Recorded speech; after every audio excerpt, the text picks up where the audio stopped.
সেই সেই প্রধান হিসেবে এই তালিকার যে উপদেষ্টা, সেই উপদেষ্টা প্রধান উপদেষ্টা হিসেবে থাকবেন এই অত্র এলাকার অত্যন্ত সম্মানিত ব্যক্তি, আমাদের সর্বজন শ্রদ্ধেয় আমাদের কামাল ভাইকে। এই 30 দিনের একটা কমিটি আমরা করব, সেই কমিটির প্রধান উপদেষ্টা থাকবে আমাদের কামাল সাহেব।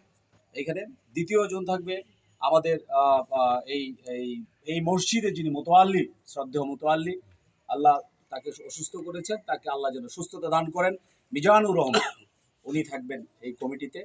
আরেকজন থাকবেন 3 নম্বরে থাকবে হাজি আহমদ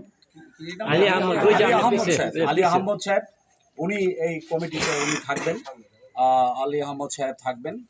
4 নম্বরে জালাল উদ্দিন, জালাল সাহেব থাকবেন।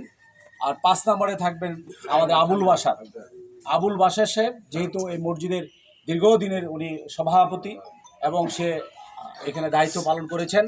আগামী 7 দিনের ভিতরে, আগামী শুক্রবার এই মসজিদের পূর্বের যত হিসাব কিতাব আছে, পূর্বের যে কমিটি, এই নতুন উপদেষ্টা কমিটির কাছে এটা দিবেন।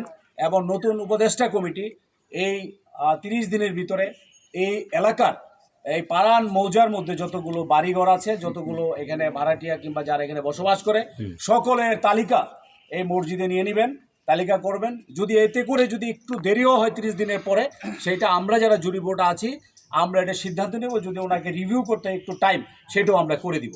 সেই ক্ষেত্রে আপনারা এই কমিটিকে মেনে চলবেন এবং এই কমিটি যেইভাবে পরিচালনা করতে থাকে এবং এই কমিটি পরবর্তী একটা কমিটি উপহার দিবেন, পূর্ণাঙ্গ একটা কমিটি